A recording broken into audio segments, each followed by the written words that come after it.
Sarah murmured, "You give me the impression that I owe you something," then shut the bedroom door and left me standing solitary in the corridor. The latch clicked softly, subtly amplifying the tension. Silence enveloped the house. Absent were the TV and music, only the faint hum of the air conditioner and an uneasy sense that I had unwittingly trespassed a boundary. I remained where I was, refraining from pursuit or rapping on the door. Instead, I continued to gaze at the closed door, hoping against hope it would swing open if I waited long enough. It didn't. In its place, I heard her lock it, a novelty. For a brief moment, I even managed a self-amused smile. This is how you respond when trying to suppress physical reactions.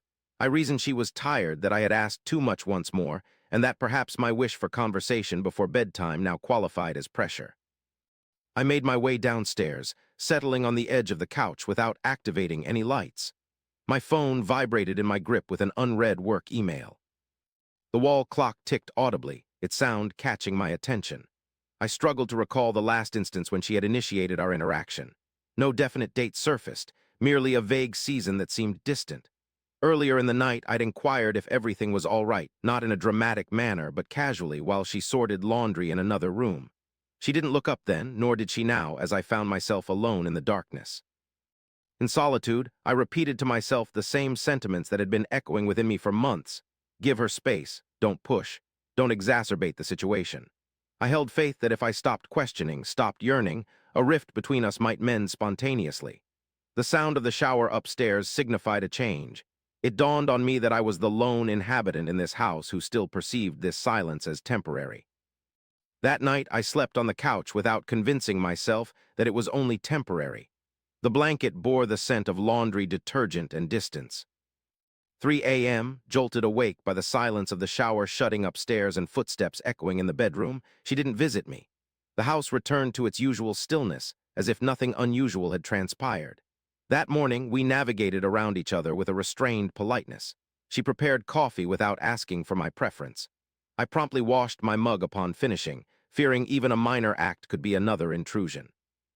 When she brushed past me in the corridor, her arm barely grazed mine and she recoiled, as if it was an unintentional contact requiring correction. A year ago, this very hallway was where she'd halted me to voice an insignificant complaint, all the while smiling. Now she fixated on the horizon, already departing mentally. I unconsciously monitored myself. The length of my conversations, the distance I kept, whether my messages seemed clingy. If I waited long enough before replying, she appeared more tranquil, less guarded, as if I'd made a positive impact. When I inquired about her day, she responded with concise, closed responses, offering no points to engage or resist. I convinced myself this was a temporary phase, that marriage could stretch and snap back, that if I remained silent, refrained from seeking reassurance, she'd feel secure again. I ceased grasping for her hand, stopped inquiring about her tardiness, stopped expressing my longing when she was just within the next room. Gradually, the house adapted to functioning without me present. One evening, while she was brushing her teeth, I glimpsed my reflection on the dark television screen. I appeared as if attempting to minimize my presence in my own life. That moment revealed I was intentionally fading away, and I still believed it was the appropriate course of action. I adapted swiftly, quicker than I care to acknowledge. Once I stopped trying to rectify matters, days became more tranquil in a superficial, manageable manner. Mornings turned quiet and efficient. We shared the kitchen without exchanging glances, moving past each other like colleagues on distinct shifts. If she departed first, she would text a brief message about groceries or a package's arrival. I responded with a thumbs up or a solitary word. It seemed to ease her tension. Disputes were absent. Doors weren't slammed. Late-night quarrels that culminated in apologies did not occur. At first glance, it appeared as though we were advancing. I convinced myself that this was what mutual respect appeared like today. Two grown-ups giving each other space. I took on additional shifts at work and returned home later. Upon arrival, she was typically already upstairs, a lamp under the bedroom door. The TV was barely audible. I occasionally heard her laugh at something on her phone, and I refrained from inquiring about it. Inquiring felt perilous, like overextending oneself too far over a ledge. On weekends, we scheduled our activities instead of making plans. She'd mention yoga or errands. I would acknowledge and state that I too would be out. We ceased to check in, stopped sharing trivial details. The quiet between us became structured, almost businesslike. Impulsively, on one occasion, I reached for her coffee mug to wash it. She declared, "I claim it," a bit hastily, and snatched it from my grasp. I offered an apology. She responded with a relieved smile. That smile lingered longer than was necessary. For some time, I believed this separation was beneficial. She appeared more serene, lighter, less guarded. I thought I was mastering the art of loving her as she required now. However, the house didn't feel serene. It felt vacant, as though all that mattered had been meticulously put away and stowed in a place I couldn't reach. The first Fisher appeared on an ordinary weeknight, quiet enough to almost go unnoticed. Her phone illuminated on the kitchen counter while she was taking a shower, and the screen didn't dim immediately. I was at the sink washing a plate that wasn't truly dirty, and I noticed the light from her phone spread across the countertop. It wasn't a message, no name, just a straightforward notification from a rental service, vibrant and out of place in our tranquil kitchen. Your countryside home is now available for check-in. Access code sent to your email. I didn't interact with the phone. I neither picked it up nor moved closer to it. I simply read its contents from my current position, for fear a slight movement might overstep boundaries I couldn't retreat from. A brief glimpse of an address appeared before the screen dimmed. It was a suburb surrounded by trees approximately 40 minutes away. We had never discussed a trip or a house, not even a weekend getaway or a break. No keys, no access codes had ever been mentioned. The sound of running water from upstairs, muffled through the vent, continued uninterrupted. I stood still, waiting for my heart to react dramatically. It didn't. Instead, it seemed to steady itself. Later, she descended from upstairs, wrapped in a towel, and I made room for her as usual. She took her phone without looking at me, swiped away the notification, and plugged it into charge. No hesitation, no explanation followed. "Are you all right?" she asked, already turning away. "Yes," I replied, because it was the safest response in this home. That evening, she settled at the distant corner of the couch, engrossed in her device as I observed an unengaging program. On occasion, a soft, secretive grin graced her screen, swiftly vanishing when she perceived my gaze. "I'm weary," she murmured, rising. "A busy week." I acknowledged with a nod. I consistently nodded. However, once she retired upstairs, I remained stationary, replaying the notification in my mind, not the specifics, the assurance it conveyed. An arrangement was set, choices sealed. Whatever was unfolding there, it didn't require my participation at all. 2 days subsequently, she casually hinted at desiring solitude that weekend, and this time she displayed no signs of guilt. She disclosed her intention on Friday night, conversing matter-of-factly as if discussing laundry. She expressed a need for a secluded weekend. No companions, no arrangements, only tranquility. She stood by the door while stating it, almost departed already. I made no opposition. I asked no questions about her destination. I affirmed to her that I understood and truly meant it, as I've learned to express recently. She responded with a nod of relief, suggesting she had succeeded in her endeavor. Her nod held more weight than any accusation could have. On Saturday morning, she packed minimally, just a small bag not suitable for an extended stay, but also not enough for running errands. From the kitchen, I observed as she examined her phone, keys, and watch. She avoided eye contact when she mentioned she'd return late. I advised her to stay safe. As she paused at the door, turned, and gave me a tender smile, she thanked me for understanding. The door shut behind her. I remained until I heard her car depart, then gradually recede down the street. I lingered longer than needed, convincing myself to stay put, respect her privacy, adhere strictly to her request. That had been the arrangement. It had been so for months. However, I picked up my coat. I convinced myself I wasn't tracking her. I wasn't trying to catch her in anything. I merely wanted to visit the location, to deliver her preferred breakfast from our cherished diner, a gesture to demonstrate my ability to maintain distance while still showing up. The address from the notification effortlessly resurfaced in memory. No need for checks. I simply got behind the wheel and drove. As I neared the destination, a sense of quietness enveloped me, fewer buildings, more trees, greater distances between homes. By the time I navigated onto the gravel path, my hands were poised steadily on the steering wheel. I hadn't rehearsed what I'd say if she opened the door. Instead, I was aware that I could no longer linger in that house, feigning ignorance of what was glaringly obvious.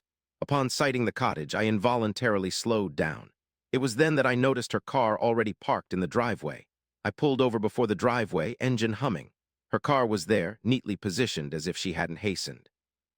Parked beside it was another vehicle, larger, dark-colored, unfamiliar.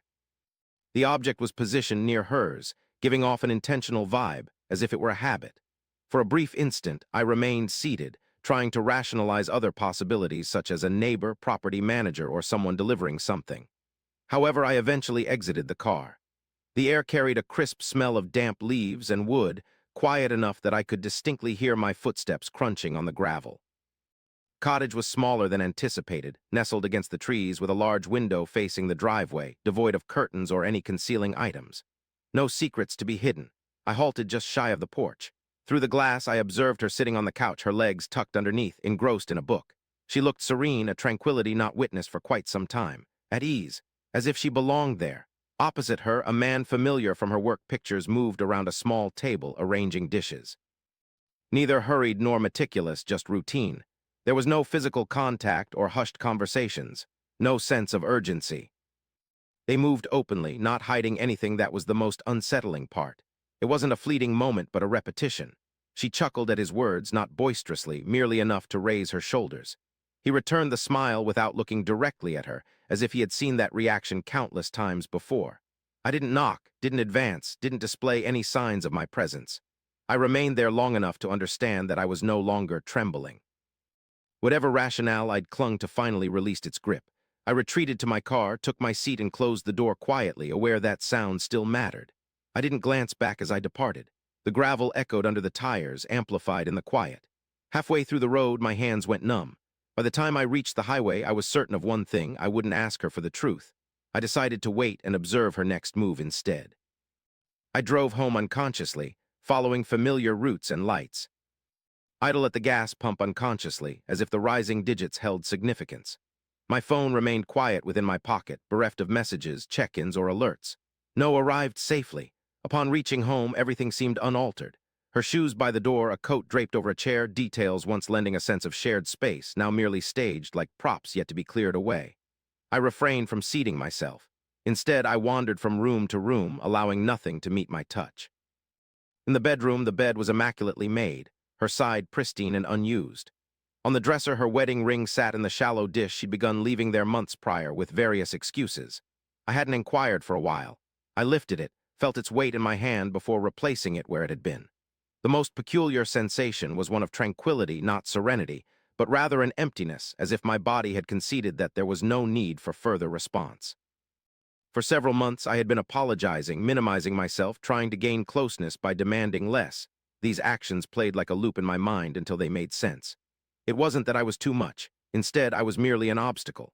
At sunset, I settled at the kitchen table, waiting without rehearsing or planning any words. The quiet filled the house until it seemed genuine. Her car's headlights illuminated the walls a tad past dark. The front door opened, and she entered, appearing rested and less burdened than in weeks, her keys swaying limply from her fingers. "How was your day?" she inquired, as if this were an ordinary Saturday. I gazed at her, understanding that I no longer felt the compulsion to justify myself. For the first time, I allowed her to remove her coat before responding. She placed her bag down and moved past me as if it were just another Saturday evening. Her keys dropped into the bowl by the door, and her jacket slumped onto the chair. She began discussing traffic, mentioning that the drive had been lengthy yet tranquil, implying she was resuming an uninterrupted routine. Initially, I didn't interrupt her immediately. She peeked into the fridge, scrutinized its contents for a few moments, then closed it. Upon turning around, she was already poised to speak in that measured tone she used when desiring personal space without appearing pushy. "I've been contemplating," she declared. "I believe I might require some extra time simply to organize my thoughts. I don't wish for you to misconstrue." That was her statement. No trembling, no outpouring of words, just a clear boundary I wouldn't cross again. "Sarah," I responded. She appeared startled by the composed tone in which I spoke. I had been at the Woods' house today. This revelation caused her to pause, not with surprise, but recognition, as if I had finally voiced what she had long anticipated. "I noticed you," I continued. "I saw the breakfast laid out on the table. I observed how effortless it seemed." She lowered herself into a chair slowly, the sound of her movement echoing against the floor. Her palms clasped, then parted, settling flat on the tabletop. She admitted nothing and made no queries about my observations. The clock relentlessly ticked between us. "I couldn't keep deceiving you forever," she murmured softly. "I don't require an explanation from you," I responded. "All I ask is for you to cease shutting doors and labeling it as distance." She gazed at her hands, whispering, "I was anticipating you to depart first." In that instant, something finalized within me, as I realized then that no words spoken tonight would alter what she had already decided, and whatever followed next would demand a great sacrifice from one of us. She didn't weep. This fact astonished me more than anything else. Instead, she leaned back in the chair and exhaled deeply, suggesting she'd been holding her breath for many months and no longer needed to do so. I couldn't find the words, she explained, more to the room than to me. I hoped you would eventually realize it on your own. Remained stationary, neither sitting nor advancing. Are you seeking the truth? She inquired, then responded before I could speak. I'm no longer that woman, the one you wedded. I did not wish to cause you pain by verbalizing it. She raised her gaze then, her eyes unwavering. I harbor no shame, only fatigue. Did you shut me out because of this? I inquired. You made me feel as if I was demanding too much, she admitted, nodding once. I believed that if you grew weary of the wait, you would depart. And I wouldn't be the one to shatter everything. Her words fell softly, devoid of drama or anger, merely a factual statement. I pondered every apology I'd extended to her, every occasion I receded, convinced I was the cause, every door she had shut while I stood outside, attempting to comprehend which rule I had broken. You allowed me to blame myself, I observed. She did not refute me. I required it of you, she whispered softly. That was the unexpected revelation. Not the man in the cottage, not the second car in the driveway. The plan was set prior to that weekend. Distance, rules, silence, all orchestrated so she wouldn't be the one to utter the words first. I surveyed the kitchen one final time, observing the facade of our life we were maintaining. Then I nodded once. All right, I murmured, and I ascended the stairs. Ascending the stairs, I methodically packed a shirt, a pair of jeans, my toothbrush. I left behind things that could be replaced and took back those that felt like mine again. The silence in the house was so profound that every zipper sounded deafening, but there was no sign of her approaching. Upon re-entering with the bag on my shoulder, she remained seated at the kitchen table, unmoved. Her eyes lifted as if to speak, but fell silent instead. I made no effort to wait for her decision. As I approached the door, I paused momentarily to retrieve my keys from the bowl. The keys made a soft, clinking sound. This seemed to jolt her, as if it was what brought the reality of the moment into focus. I never wanted you to believe that you weren't enough, she said. I examined her then, truly looked at her. I ceased protecting myself some time ago, I responded. That's what I've moved past. She nodded slowly as if she had realized too late what that entailed. Outside, the air seemed altered, cooler, authentic. For a moment, I remained on the porch, not out of hesitation, but to absorb the tranquility without her standing on the other side of the door. I placed my bag in the car and settled into the driver's seat without immediately starting it. The house lights continued to glimmer. No signs of activity within the windows, no last-minute call to keep me there. Upon leaving, I refrained from looking back.